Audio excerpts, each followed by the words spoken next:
Друзья, следующий слайд традиционный. Будем говорить о тенденциях длиною в 1 год. Период сравнения январь 2025 год. Видим $495 за квадратный метр. Напомню, мы говорим о классе социальное жилье. И спустя год или 12 месяцев видим, что в январе 2026 года это $480 за квадратный метр. Что показало нам, друзья, в годовом измерении всего лишь незначительное, друзья. Я не ошибся. 95, да, не ошибся. Всего лишь незначительное снижение, минус 0,32%. То есть, ну, это практически ни о чем, да, практически ни о чем. То есть, ну да, еще раз перепроверим. 495, 480, да, похоже на правду. Также, друзья, мы делаем для немного саморекламы для крупных украинских системных банков и иностранных банков, которые работают на территории Украины. Делаем индексы, друзья, считаем. Индекс недвижимости. Ну, во-первых, давайте я вам покажу, что такое индекс недвижимости, расскажу, да. Во-первых, здесь видим 0, он отрицательный, запятая 9,70. Индекс недвижимости – это макроэкономический показатель, который характеризует изменения стоимости во времени, стоимости недвижимости, конечно же. Считается он очень просто, если у вас есть статистические данные. 480, показываю на примере социального жилья, делим на 495, получаем снижение минус 0,32% за год, или же вот этот отрицательный индекс 0,970. Друзья, я знаю, что меня смотрят люди, которые работают в финансовых учреждениях, это управление по рискам или риск-менеджменту.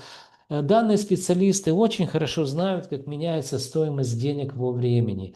А я один из немногих, друзья, в Украине знаю, как меняется стоимость недвижимости также во времени, причем всей недвижимости по всем сегментам и по всем классам. И на примере класса социального жилья вам это показываю. Для того, чтобы найти меня, вы можете просто в описании YouTube канала найти Viber телефон мой, можем списаться, созвониться, как вам удобно, и, так сказать, составим техническое задание.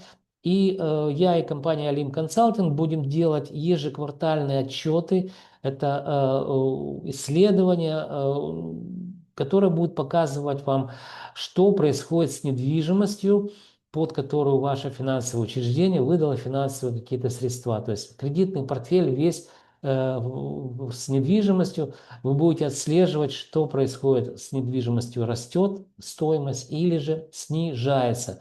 Данная синергия знаний поможет и вам, в общем-то, развивать ваш сложный бизнес.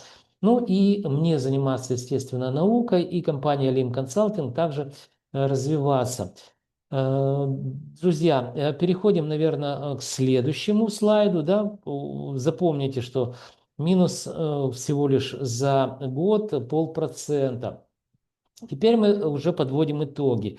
Что произошло за год с целым регионом, куда входит у нас, еще раз напомню, Одесса, Николаев, город Херсон. Информация есть, но там рынка практически нет.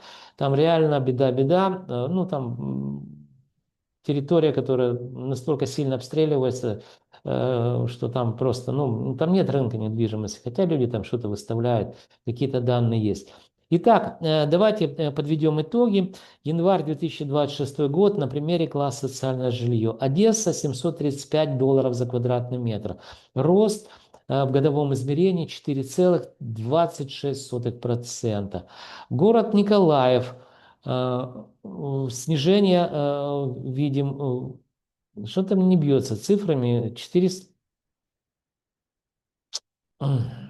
что-то, ну давайте, ладно, я перепроверю, но в принципе, может быть, это город Николаев, $480 стоимость квадратного метра, снижение 3%, да, ну, может быть, вот здесь где-то ошибка какая-то, может быть, здесь. Ну, хотя, давайте поверим Excel, да, я перепроверю, снижение минус 3%. Если мы, так сказать, подведем итоги, вот это среднее арифметическое число 608 долларов за квадратный метр по региону 1 января 2026 года, сравнивая с 1 января 2025 года 600 долларов за квадратный метр, то ну, здесь вроде как все похоже на правду. Видим незначительную динамику роста 1,25% всего лишь за год. Друзья, то есть положительная динамика по целому при Черноморскому региону. А сейчас, друзья, о прогнозах. Запомнили, да, 1,25% рост. Давайте я закрою показ слайдов. И о прогнозах. С учетом того, что уже видим по факту, январь месяц показал нам хоть и положительную динамику по Одессе, там 0,5%, а город Николаев показывает нам снижение, друзья, снижение стоимости на протяжении, в общем-то, почти всего года. Так вот, я предполагаю, что динамика снижения будет следующая. То есть февраль где-то минус 1% в целом по региону, по каждому городу, где-то больше, где-то меньше будет. Это февраль. Март минус 1%. То есть мы к концу первого квартала должны увидеть, я предполагаю, сравнивая март 2026 года с мартом 2025 года, снижение будет где-то, наверное, 1,5% в целом по региону. Друзья, я, ну, как оно называется, всего лишь предполагаю, а Всевышний располагает. Поэтому, но вот эти тенденции, которые уже я наблюдаю по всей Украине, то есть Днепр стал показывать снижение стоимости квадратного метра, город Киев начал показывать снижение стоимости квадратного метра, город Харьков, ну и так далее, перечислять 24 крупных областных города-центра. Так вот, я практически не сомневаюсь, что мы увидим к концу первого квартала минус 1,5% снижения стоимости в целом по региону. Друзья, но время пройдет быстро, всего лишь 2 месяца осталось. Запишу такое же видео очередное и, в общем-то, разберемся на самом деле, что произойдет с недвижимостью Причерноморского региона. Друзья, пришло время прощаться. Для того, чтобы вы знали, что происходит с недвижимостью, вам необходимо что сделать? Правильно, подписаться на мой канал. Вы также можете лайки ставить, дизлайки данному видео. А еще вы должны помнить, друзья, что я ваш скромный слуга. И компания Olymp Consulting готовим для вас ежемесячные обзоры рынка недвижимости, которые, я уверен, станут для вас компасом, ну или как минимум путеводной картой в каменных джунглях рынка недвижимости Украины. Друзья, до встречи в следующих моих видеороликах.